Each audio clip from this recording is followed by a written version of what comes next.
talk about collision theory. That's part of kinetics. And essentially, chemical reactions happen because atoms, molecules smash into each other, break apart, and then recombine to form new substances. That's the essence of a chemical reaction. So collision theory states that the rate of a reaction will increase with 1. Increasing the number of collisions of reactant molecules, and 2. Increasing the speed of the reactant molecules. And if you remember back, speed should automatically trigger in your mind temperature. Increasing temperature increases the speed.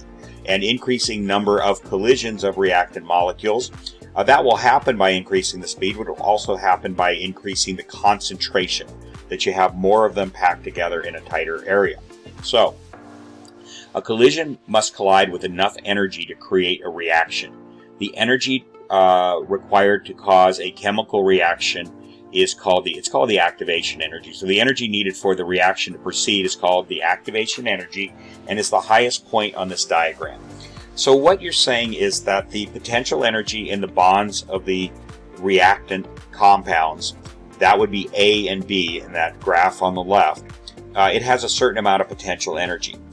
In order to break them apart, you have to put in enough energy to get them to break apart. And that's called the activation energy. Actually, it's the amount of energy that those molecules that you have to put in to get those particles to smash together hard enough to break apart. And that's called the activation energy. And you can think of it as kind of a mountain that it has to climb. You see how the curve goes up. And the difference between the original energy that's in A and B and how much it takes to get them to break apart is called activation energy. An example of that would be when you strike a match. The wood will burn, but you have to give it enough energy to get the fire started when you strike the match. So that would be the activation energy. You get enough energy to get it going, and then once you get it going, it can burn on its own. So you'll see on the reaction on the left, it gets up to the activation energy, the reaction starts, and then as the bonds get put together in the new compound C and D, we talked about that when you put together chemical bonds, when we talked about bond energies, that means that they're going to give off energy. So the energy is going to go down. And then finally you'll have the compounds C and D put together, and they'll be at some lower energy state where they are very stable. Now that's an example of an exothermic reaction because you ended up with less energy in the products C and D than you started off with in the reactants A and B. So C and D, the line where it levels off is lower than A and B where the line on A and B is. So that means energy went out of the reaction, and that's an exothermic reaction. On the right is an example of an endothermic reaction. You start off with A and B at a certain energy level. You have to put the activation energy enough in to get the reaction to take place, to get the atoms and molecules to break apart.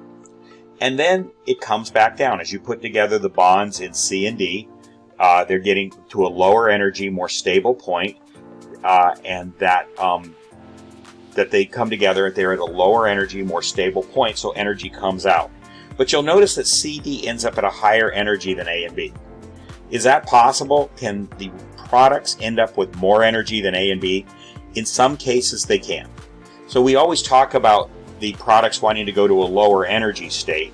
Well, they did. They went to a lower energy state than they were when they were separated with C and D, and all the atoms that will go into C and D were separated. But you end up with more energy going into the reaction overall than coming out. That is possible, and that's called an endothermic reaction. The heat or energy goes into the reaction. Okay, so the activation energy is that point. It's the highest point. So it's the point, it's the difference. The activation energy is the difference between the potential energy of the reactants, what their original energy was, potential energy in their bonds, and how much energy you have to put into them to break them apart. So it's really a difference there. So you can see in both cases, it's the difference between where A and B start and how much energy you have to put in to get them to break apart so that they get over that mountain and can go on downhill to become products. So activation energy is the minimum energy required to allow A and B to break apart. Once A and B have broken, they can go back to A and B. In other words, they can get to the top of that mountain and then they can slip backwards. They could end up falling backwards. or they can recombine to become products C and D.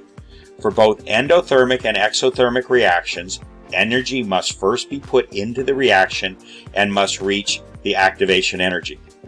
The broken molecules that exist at the top of the diagram are called the activation complex. So when the atoms and molecules are up at the top of that mountain, they're broken apart at that point. So this reaction, the one on the left, is exothermic because the reaction ends at a lower energy than it began with. C and D are lower than A and B. So energy leaves the reaction. That's a negative delta H, negative change in enthalpy. On the right side, this reaction is endothermic because the reaction ends at a higher energy than it began. So energy enters the reaction. That's a positive delta H. That's a positive change in enthalpy. More energy went in than came out.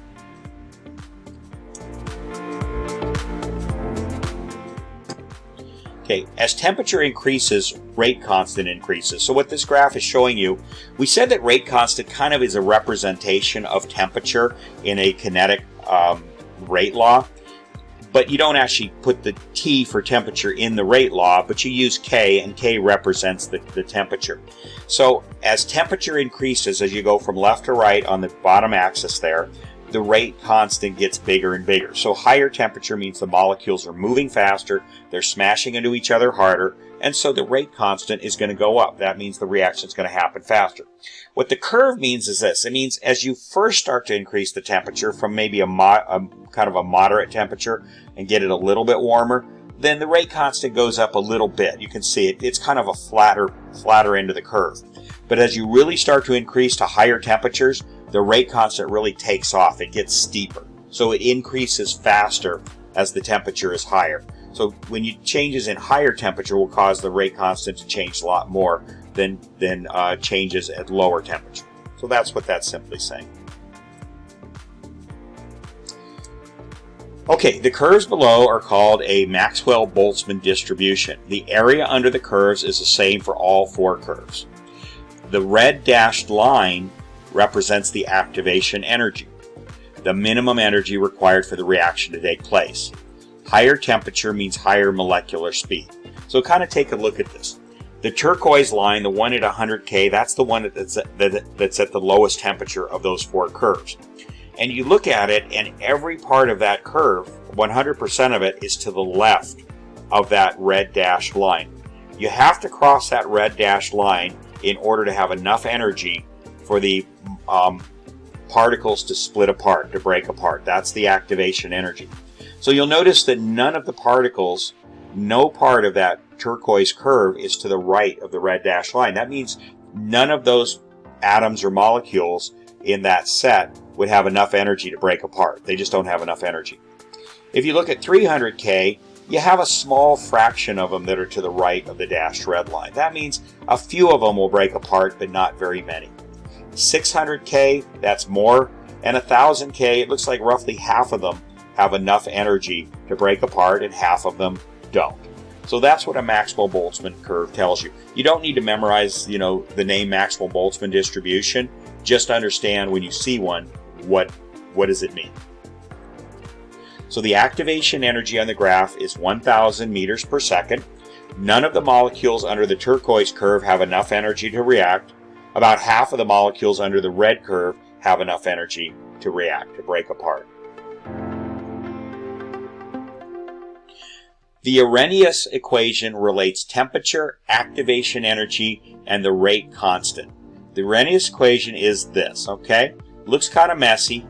And what it is, though, when you look at an equation like this, what you really want to understand is what are the things that go into making the rate constant. So this will tell you what the rate constant is a function of, what things contribute to it, and therefore things that are not in this equation don't contribute to it. For example, pressure has nothing to do with the rate constant. So when you read an equation like this, you want to try to sift out what is it telling me about what goes into making the rate constant. Again, the higher the rate constant, the faster the reaction goes. So let's read this. A. What is A? A is called the frequency factor, and it takes into account the orientation of the molecules. Orientation is important because molecules must strike each other at the proper direction. So it's the direction that they're pointed. The example I give in class when we're in class is I take a wooden stick, just a nice kind of light wooden stick, and I smash the end of it against the corner of a table, and I say, I can't break it. Why can't I break it? Because I'm trying to hit the end of the stick against the table, against the corner of the table. But if I turn the stick sideways, so lengthwise, and hold it and hit it against the side of the table, it'll snap very easily. So that's what orientation means. It means in what direction are the molecules facing. If they're not facing in the proper direction, they won't break apart. So that's called orientation. EA is the activation energy, the amount of energy a molecule or compound must have to react. EA is the energy mountain. It's that high point that we saw in those curves back there, and that molecules must climb in order to react. So that's called, you saw what activation energy was. T is the temperature in Kelvin. R is the gas constant, but it's not the 0.0821 liter atmosphere over moles Kelvin that we use with PV equals nRT. It's a different one, and I could show you how you derive the J equals mole over Kelvin from liter atmosphere over mole Kelvin, but it's not worth the time. Just to understand, it's just a different way to represent the gas constant. You're using joules in the numerator, that's the unit of measure for energy, instead of liter atmospheres that you have in the traditional one that we use with PV equals nRT. So be sure you're going to have problems where you have to be sure you use the proper gas constant, and you just learn from experience which one it's going to be. And then E, of course, is Euler's number. That's the E that we've been talking about when we've been talking about natural logs. All right, so that describes. So what you want to come away with is, what does the rate constant, what is it a function of? It's a function of the orientation and the frequency that the molecules hit each other. That's A. It's a function of the temperature. That's T. And it's a function of how high the activation energy is.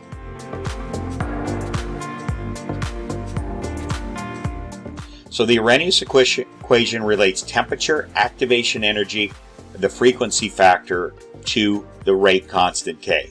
The Arrhenius equation, there it is again. And the way you have to interpret this is, when you see this factor, negative EA over RT, that's in the exponent of E. As E becomes greater, then that exponent becomes more negative. Notice, because it has a negative sign. That means that the term E, that E term, is going to become smaller and smaller. So in other words, as you have a higher activation energy, then that means that it's going to be harder for the reaction to take place, so the rate constant is going to get lower and lower. K is going to get lower and lower. So let's read this. What is the relationship between the exponent EA, negative EA over RT and K? So first, as the activation energy EA gets higher, the term negative EA over RT becomes more negative. So K decreases. That means the reaction becomes slower. High activation energy means it's harder for the reactants to get over that mountain, that energy mountain that we saw in the earlier graphs. So this happens because a particle requires higher energy to react. Fewer particles have this amount of energy, so the reaction slows down.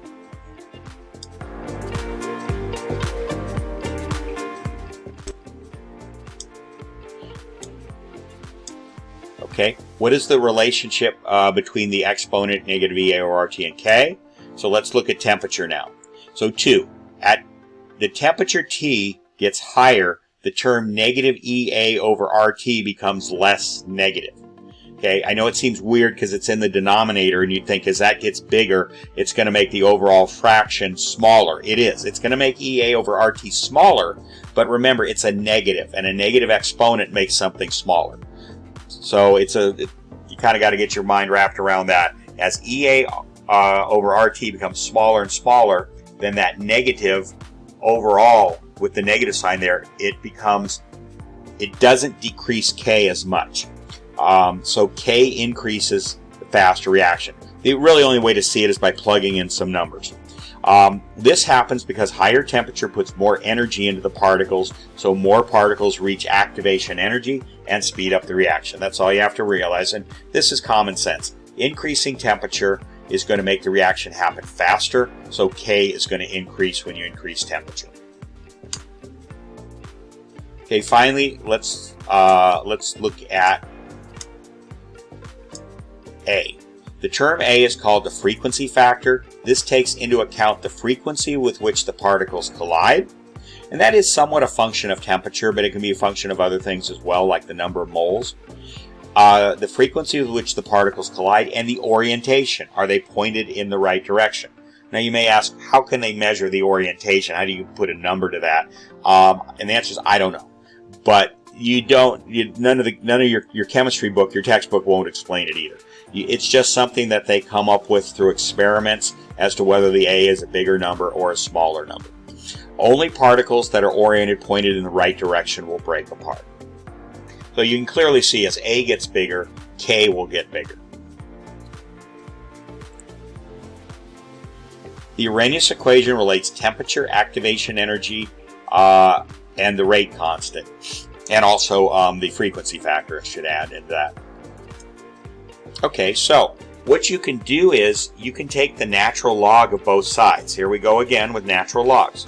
So the Arrhenius equation can be written, I won't do the math, but if you just take the natural log of this, what you end up with is that equation down there. Okay, so just trust me, that's what you would get. You get ln k equals that exponent, negative EA over R times 1 over T plus ln A.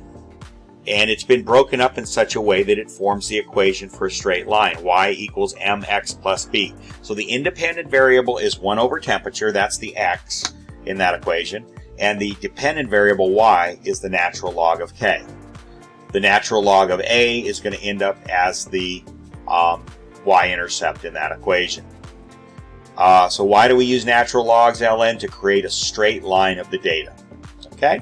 So what's the slope in this? Well, it says at the bottom, the slope is negative EA over R, because that's the coefficient in front of 1 over T, which is your variable x. That's the slope. M is the slope.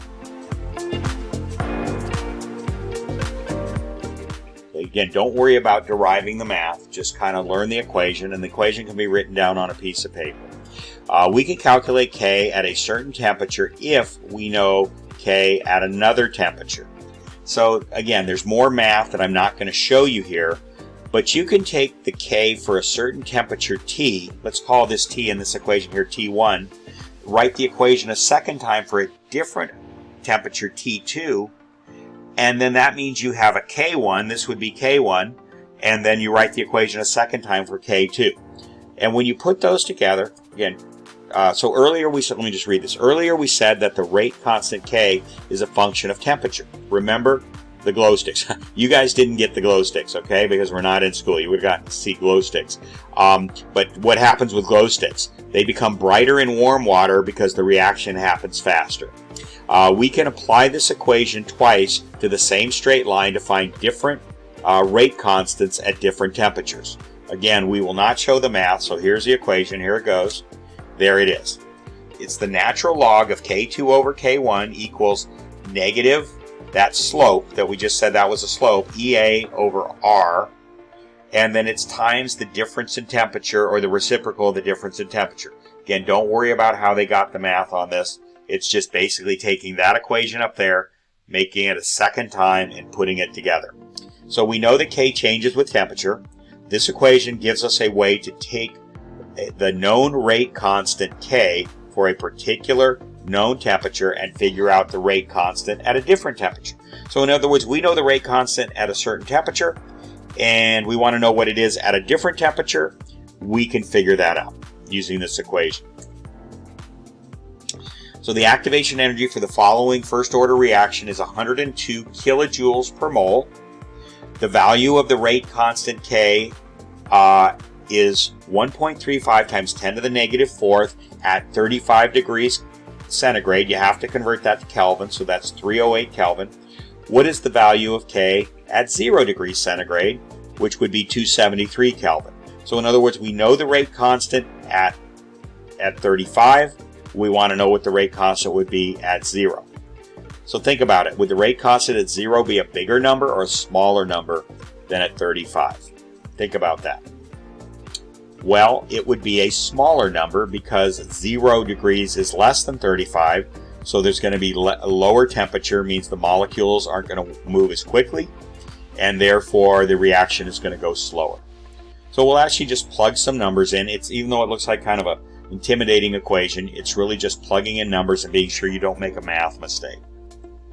So the activation energy is measured in kilojoules per mole. You see it up there at the top, 102 kilojoules per mole. This can be converted from kilojoules to joules because the gas constant is measured in joules. So you got to convert from kilojoules to joules. So 102 kilojoules is 102,000 joules per mole. And the gas constant we have to use is the 8.31. There's two gas constants. The one we use with PV equals nRT is 0.0821 liter atmospheres per moles Kelvin. You can't use that one. Why? Because it doesn't have joules in it. So you have to do the conversion to use this one with joules, and it's 8.31 joules per moles Kelvin. It's the same gas constant, it's just expressed in different units. Okay, so the value of the rate constant, there's all the data again. And we remember that we had 102,000 joules for, to work with. Okay, so there's all the data over there. There's the variables. So you're trying to find K2. What is that rate constant going to be at 0 degrees, at T2, 0 degrees centigrade? So you have all the other data over there. So now it's just plugging in the numbers. And there it is. You want to be sure you plug things in properly. If you're into doing the unit cancellation here, you see the joules on the top, numerator top and denominator top cancel out. Moles in the numerator bottom and denominator bottom cancel out. So you're left just with Kelvin, but that Kelvin in the denominator bottom flips up to the top. It goes up to the top. And then you have the Kelvins in the denominator of the 273 inside the parentheses. Anyway, what you're gonna end up with, you'll end up with the proper units of measure. Okay, I won't go too much farther than that. But if you want to do the unit cancellation, you can. I'm not going to. All right, there we go. So we have that ln over on the left-hand side, right? So how do we get something out of a natural log? We use the inverse property. We raise e to that exponent. And it looks like a big exponent, and it is, but that's okay. And then everything, once you've simplified the right-hand side of that equation, the 102,000 over 8.31 times 1 over 273 minus 1 over 308, once you simplify that, you would end up with negative 5.1. So you raise e to the power of both of those sides. So that means the K2 over 1.35 and all that comes out, and you totally reverse, you inverse the e in the natural log. And then you take e to the negative 5.1 over on the right, and that gives you 0.00606. And now it's just algebra. You do that, and you end up with 8.18 times 10 to the negative 7. Don't worry about the unit of seconds to the minus 1. It means 1 over seconds. Don't worry about it. So what does that mean? Let's go over here to the bottom left. K2 is 8.18 times 10 to the minus 7th, which is less than K1, which is 1.35 times 10 to the minus 4th. In other words, K1 is about 1,000 times bigger than K2 because the exponent is less negative. So that happens because the reaction runs slower at 0 degrees centigrade than it did at 35 degrees centigrade. Okay, messy equation. It's just arithmetic. It's just knowing how to manipulate that equation and plug in the numbers properly. Okay, a rate mechanism. So we're no longer in Arrhenius equation as it says on the top. We're dealing with something called a rate mechanism. A rate mechanism is the series of steps that a reaction follows to get from reactants to products. So far in a chemical reaction, we've always just talked about it like it's magic. You have a bunch of reactants, then all of a sudden, abracadabra, they turn into a bunch of products. But they don't really. They have to do it in a series of steps. Think about when you're baking a cake. You have a bunch of ingredients that you need for the cake. You have eggs and milk and sugar and flour and butter and whatever else, and you want to end up with a cake. They don't just magically turn into a cake.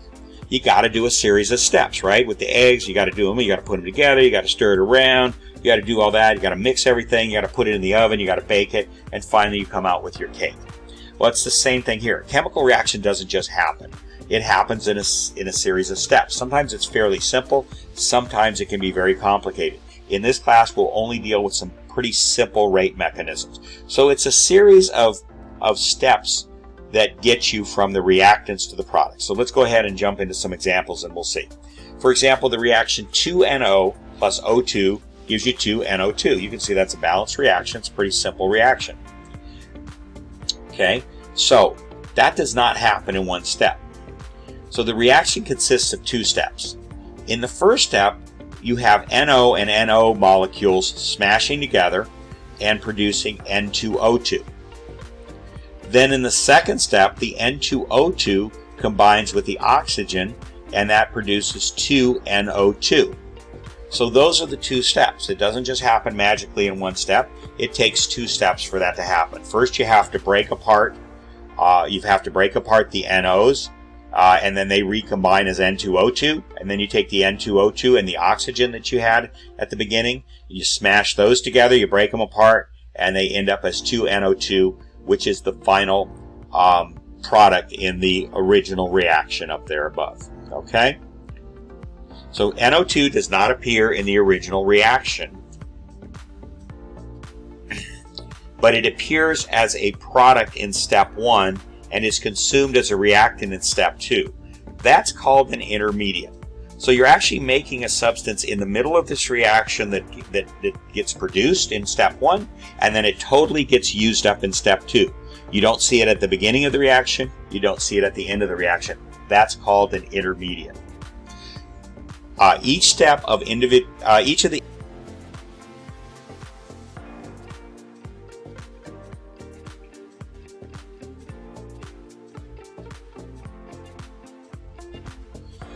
Okay, now we're going to study the rate mechanism for this reaction. So let's say that it has been experimentally determined that the rate law for this reaction is rate equals rate constant K times the concentration of H2O2 times the concentration of I minus. Okay, remember how we did that when we had the table of concentrations of the different reactants and the rates, and you had to isolate them one at a time and figure out what the exponents were and what the K was. So they're saying that that's what they did here, and that's how they figured this out. So H2O2 is first order, the exponent is 1. I minus is first order, exponent is 1. The overall order of this entire reaction is second order because 1 plus 1 equals 2. Go back and review the second lesson if that's all a little foggy for you. But this is going to be a 3-step process. So the rate mechanism has 3 elementary steps. And we're going to write the rate law for each step here. So here we go.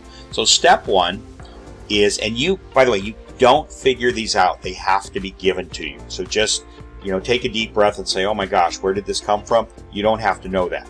It was determined experimentally. All right, so H2O2 plus I minus gives you HOI, hydrogen oxygen iodine, plus hydroxide ion H minus. So what would be the rate law for that? It would be rate equals K1. That's the rate constant for this step, for step 1. It is the concentration of H2O2 times the concentration of I1. Now I'm going to tell you something that I'm going to introduce you to in just a moment. Remember we said that the coefficients in front of the reactants, if for example there had been a 2 in front of the H2O2, that does not become the exponent. We said that for an overall reaction. But for an elementary step, it is true. It does become the exponent. So let's say there was a 2 in front of H2O2. It would become the exponent H2O2 to the second power over there on the right-hand side in the rate law. So let me say that. If I had a 2 right here where I'm circling my cursor, that 2 would go up here as the exponent. Only for an elementary step reaction, not for an overall reaction. We said earlier back in the second lesson, you can't use the coefficients for exponents. They have nothing to do with that. But here you can do it. Don't ask why. You don't need to know why. You just need to understand it when you solve these problems. All right, so there we go. There's the rate law for step 1. Let's do step 2. So what step 2 is saying is that if you take the OH that was produced in step 1, the hydroxide ion, and you mash it together with the hydrogen H plus ion, the hydronium ion it's called, that what you get is water. OH minus plus H plus gives you H2O. You get water out of that. So what's the rate law for that step? Well, it's K2. It has its own rate constant, K2. and then it's OH and concentration times H plus concentration, and there you go. Since the coefficients in front of OH and H are both 1s because you don't write them, that means the exponent above OH minus and H plus is also 1. Again, that's only true when it's an elementary step reaction that you can use the coefficients as exponents. Okay, I'm going to say that 100 times because you want to be sure that that sinks in. Finally, the third step in this reaction. You take HOI, which you produced back in step 1. You take some hydrogen. You didn't use all the hydrogen in step 2. You just used some of it, the hydronium, the H+. So you take some that you didn't use in step 2. And then you take some iodine that you didn't use up there in step 1. And you smash those together. And you come out with I2. That's an iodine diatomic molecule. That's the way iodine likes to be. It likes to be a diatomic molecule, I2, plus H2O. So before I make it appear, what's going to be the rate law for that step? Think about it. There it is. It's the rate is going to be K3. It has its own rate constant times the concentration of HOI raised to the first power because the coefficient in front of HOI is 1, times the concentration of H plus to the first power because the coefficient in front of H plus over on the left side is 1, times the concentration of I minus raised to the first power. So now you have the 3 elementary steps and the 3 rate laws for each of those. So key point, this is what I was telling you earlier, instead I'm going to say 100 times. For an elementary reaction, you can use the coefficient on the reactants as the exponents in the rate laws. Only for elementary reactions. Remember, we learned earlier in this unit that you must determine exponents for the overall reaction experimentally. And that's what they did up here. There's the overall reaction up here at the top. And there's the overall rate law for that reaction. That had to be done experimentally. Okay, so let's move on. So it has been determined experimentally that the rate law for this reaction is that, what we showed you on the previous slide. So the rate mechanism has 3 elementary steps. There they are. We've already gone through those. So you can see that the rate law, see if you notice something about the rate laws of the elementary steps and the rate law of the overall reaction.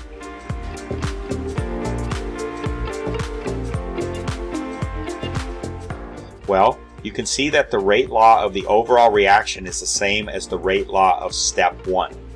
This means that the speed of step 1 is limiting the speed of the reaction. Therefore, step 1 is called the rate determining step. So see, the rate law for step 1 is the same as the overall reaction. In other words, the reaction cannot run any faster than its slowest step. Let's say I had 3 ASB students who were putting together care packages for Hoover students. And in the care package, they're going to put some candy and some pencils and some paper. Okay? And let's say that the person who puts the candy in the package is really fast. And let's say the person that puts the pencils in the package is really fast. But the person who puts the paper in is really slow at putting the paper in. So what does that mean about how fast the care packages can be produced? They can only be produced as fast as the slowest person. So they can only be produced as fast as that paper person, the slow guy, can put the paper in. Similarly, when you have a reaction, an overall reaction, it can only run as fast as the slowest elementary step. And in this case, the way you know that, how did you know that step 1 was the slowest? You didn't. But you can identify it because since the rate of the overall reaction is the rate of step 1, that tells you that step 1 is the slowest step. The reaction can't run any faster than its slowest step. And again, the name. Okay, molecularity. The molecularity of a reaction refers to the number of molecules that participate as reactants. So unimolecular means one reactant only is involved. Bimolecular means that you need 2 reactant molecules. They can be the same. And termolecular means that 3 reactant molecules are involved. So a unimolecular example, that would be a decomposition reaction where you have just a single reactant and it comes apart. It decomposes. That would be it. Bimolecular would be 2H2 plus O2 smashes together to give you 2H2O. And terramolecular is really a tough one. You have to have 3 molecules all hit each other at the same time. Generally you would think of it as being that way. Okay, so here are some examples. So molecularity, unimolecular, you have a single elementary reaction, so A. So therefore the rate of that, since you just have one reactant, it's first order, it would be rate equals K times the concentration of A. For bimolecular, if you have A plus A, that would be like hydrogen plus hydrogen forming a hydrogen molecule. The rate would be concentration of A squared. Bimolecular would be A plus B. That would be 2 different atoms or molecules combining, and that would be the rate is concentration of A times concentration of B.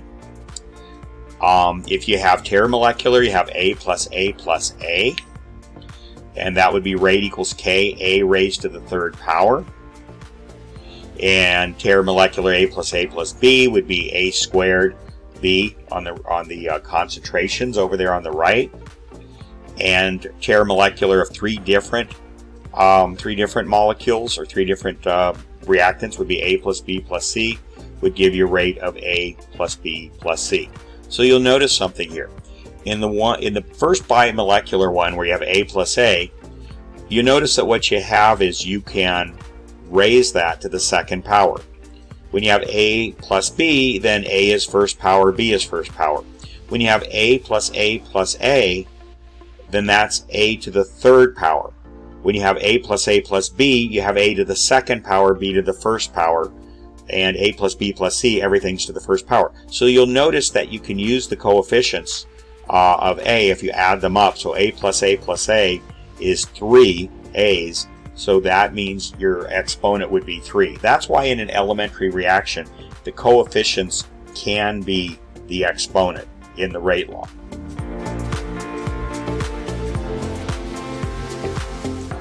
So note that A plus A is the same as 2A, if we write it like an algebraic expression.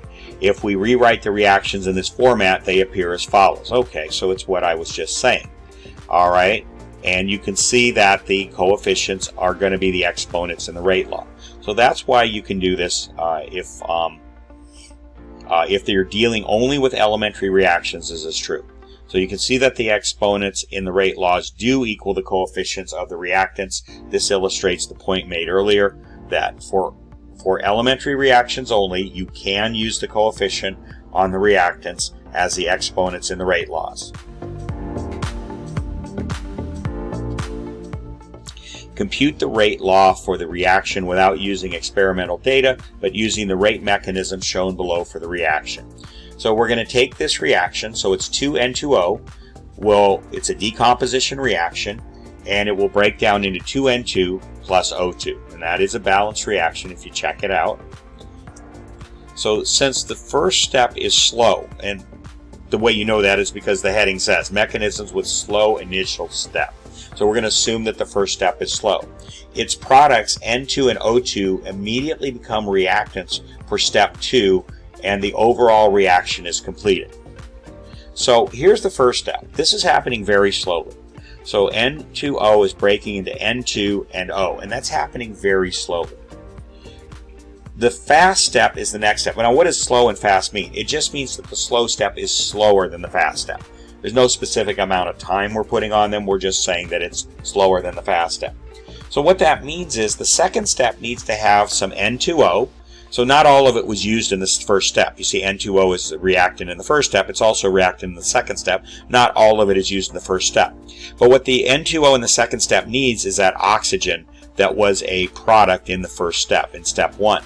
So as soon as that oxygen is produced, it's produced so slowly, the second step will gobble it up and put it into the reaction and come out with the products in the second step of N2 plus O2. So again, somebody is putting together our example of putting together booklets. Somebody is assembling the pages, and that person is really slow assembling the pages. And then somebody has to staple them. That person's really fast. So as soon as the person assembling the pages puts them together and hands it to the stapling person, bam, bam, bam, they put the staples in, they put it on. Now the stapling person, who's the fast step, is waiting for the next booklet. And they're waiting and they're waiting and waiting. Finally, the person gets the next set of pages put together for the booklet, hands it over to the stapler, and bam, bam, bam, he staples them and sends it on. So the stapler is gobbling up those booklets, is using is stapling them as quickly as he's getting them, or she's getting them. Okay, so that's what is happening here. As soon as that slow step number 1 puts out that oxygen, it's immediately taken in by step 2 and combined with the N2O2 to come out with your final products. Okay, so you cancel the O's, and so now we're going to see, do these 2 steps actually give us our overall reaction up above? So we do this just like Hess's law. That's why we canceled the O's. We actually subtracted them because they're on opposite sides of the arrows. Now we can add things on the same sides of the arrows. So we can add N2O plus N2O, because each step 1 and step 2 both have that. That gives you 2 N2O. And then on the right side of the arrow, you see you have N2 and N2 in both reactions. So you add those together to get 2 N2. And then the O2 only exists in the step 2 reaction, so you bring that down, and that's O2. So that is our overall reaction, the one up on the top, as you see. So the rate law for the overall reaction equals the rate law for the slowest step. That would be rate equals K N2O, K times the concentration of N2O. So step 1 is the slow step. It only has one reactant, that's N2O. So the rate law for that step 1 is going to be rate equals K times N2O, concentration of N2O. And that's going to be, if you look up at the overall reaction up on the top, that's going to be the rate law for that reaction. It's going to be K times N2O. Remember, the 2 in front of the N2O up there is not the exponent. All right? Because that's an overall reaction. It's not an elementary reaction. So that's the rule to remember, is that in this type of situation, the rate law for the slow step is going to be the rate law for the overall reaction, because the overall reaction cannot happen any faster than its slowest step. Now we're going to go on to a more complicated case. Okay, so this is a rate mechanism where the second step is the slow step. So the first step is faster than the second step. That's the opposite of the last example. So a rate mechanism with a slow final step creates a small complication shown in this example. Okay, you might want to take a 5-minute break before you do this, because it's going to require a little thinking here. Here we go, but we're almost done. Compute the rate law for the reaction without using experimental data, but using the rate mechanism shown below for the reaction. So there's the overall reaction. It's 2NO plus Br2 will give you 2NOBr. And if you check that out, that is a balanced reaction. So here's step 1. It's NO plus NO gives you N2O2. And we're going to say that's the fast step. Step 2 is the slow step. And it's N2O2 plus Br2 is going to give you your final product in the overall reaction, which is 2NOBr. Okay, so something you're going to learn more about after Thanksgiving is those double arrows there. What do they mean? Up until now, we've just assumed that reactions all go from reactants on the left over to products on the right, 100%. But double arrows mean they can go in both directions. And what it also means is that you don't end up with all of the reactants, NO, turning into all products, N2O2, in that reaction. It means they find kind of a balance, where when the reaction has pretty much come to a conclusion, you still have some NO left in the pot, and you still have and you have N2O2 left in the pot. And depending on how much of either of those you have, depends on other things like temperature and the concentrations, how much NO you have, how much N2O2 you have. But basically the reaction, you can think of it as kind of stopping in the middle somewhere. It doesn't go all the way to products, and it can go back and forth. It can go from products back to reactants, reactants to products. And that's called an equilibrium reaction. We're going to learn about that in the week after Thanksgiving. Now the second step is the slow step. That's the N2O2 plus the Br2 gives you your final product of the overall reaction up above of 2NO2. So let's think about what's happening. You're taking NO plus NO and you're creating N2O2 really fast. But the second step is kind of slow to take it in. It does take in the N2O2, combines it with Br2 to get 2NOBr. But the first reaction is fast, and the second reaction doesn't take it in as fast as it would like. So what happens to the N2O2? Well, some of it will go down to step 2 and become part of that step 2 reaction, but step 2 is really slow taking it in, so some of it will go back to reactants. It'll go back to NO. So it can go in either direction. It can either, the N2O2 in step 1 can either go down to step 2, or it can go backwards in step 1 to create those reactants, NO and NO. So that makes the situation a little bit more complicated. So we're going to go ahead and write the rate laws for each of these elementary reactions. First, we're going to go ahead and add them, and we'll see that this reaction does work. So you're going to cancel out the N2O2 on either side of the arrows. And now we're going to use Hess's law.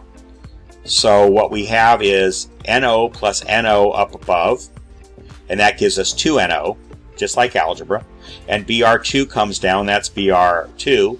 And then the final reactant of the overall reaction is there in this at the end of step 2. That's 2NOBr, and there it is. So you can see that these two reactions do give us our overall reaction up above. But doing the rate law is a little bit more complicated. So let's see how that works. So the rate law for the overall reaction equals the rate law for the slow step. And the slow step in this case is step 2. So what is the rate law of step 2? Well, let's look at it. It has N2O2. This is before we canceled it to add them. It has N2O2 and it has Br2.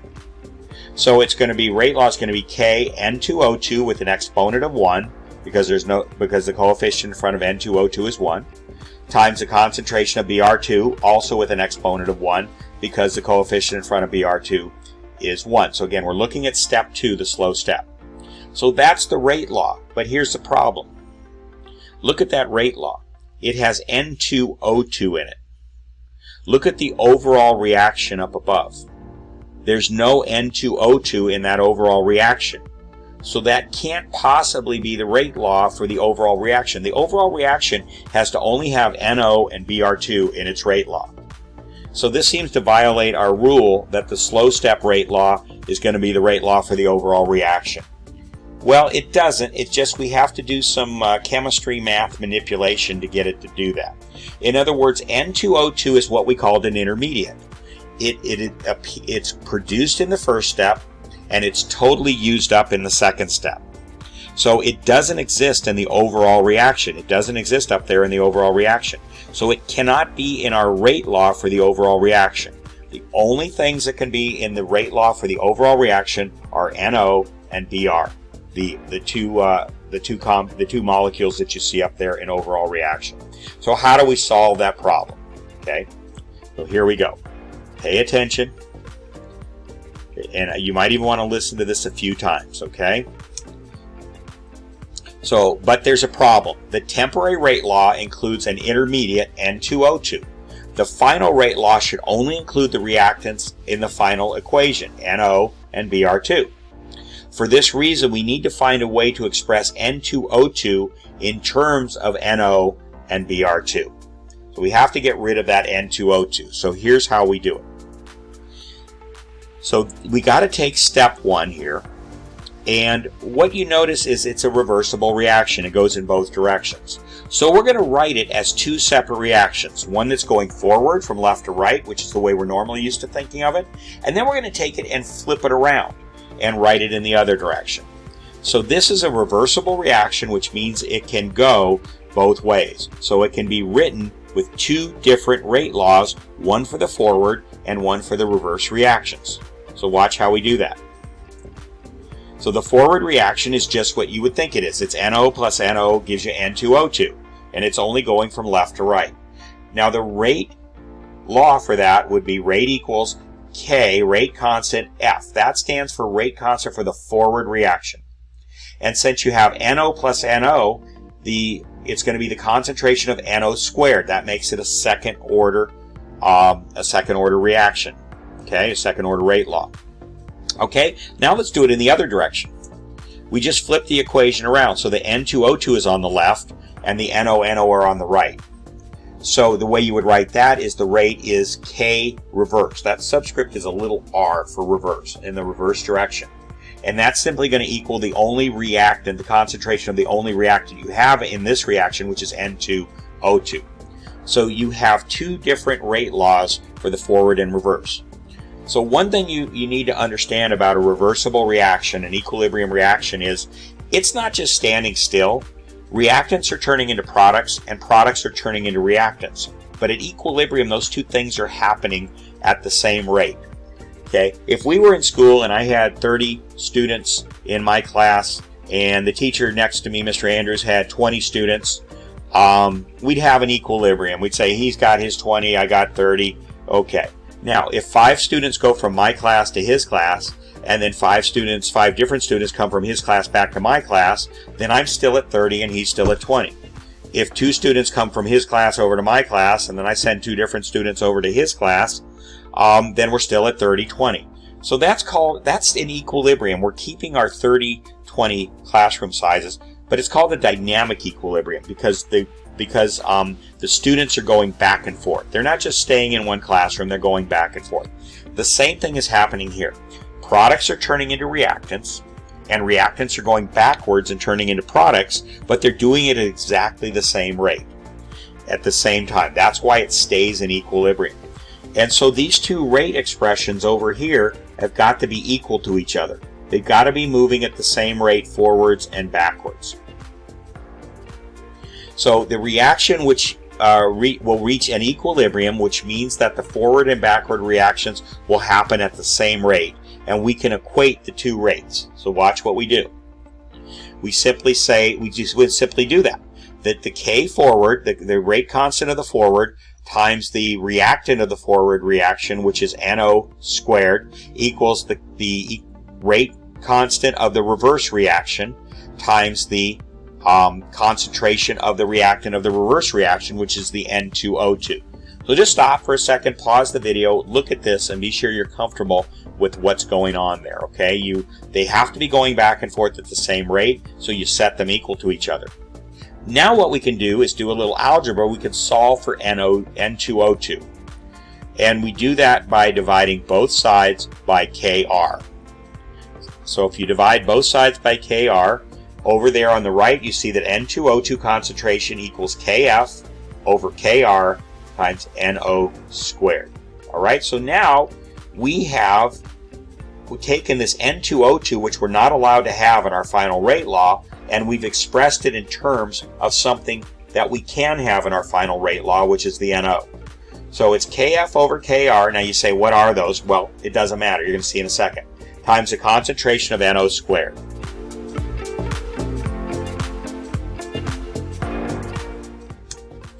Okay, so we can substitute N2O2 equals Kf over Kr NO squared, what we just figured out, into the temporary rate law for the complete reaction. Okay, so there is the temporary rate law, and now we know that N2O2 equals Kf over Kr NO squared. So to get the rate law, we do this. We take that N2O2 and take it out and put in Kf over Kr NO squared. So now what we have is a rate law that doesn't have the intermediate N2O2. That was prohibited. We weren't allowed to have that in our final rate law. And we do have a rate law that's in terms of only the two molecules, compounds, reactants that were in the overall reaction, which is NO and Br2. Now what do you do with all those Ks? You just lump them together, and they're constants. They're not going to change. So you just put them all together into a single K, which is the overall rate constant for the overall reaction. So you just do this. The three rate constants, Kt, that's K temporary, Kf, that's K forward, and Kr, K reverse, are all constants, so they combine to form the final rate constant K. The final rate law includes the reactants for the overall reaction, and there it is. So if you go back to the original reaction, it only had NO and Br2 in it, and so now you have a rate law for the original reaction.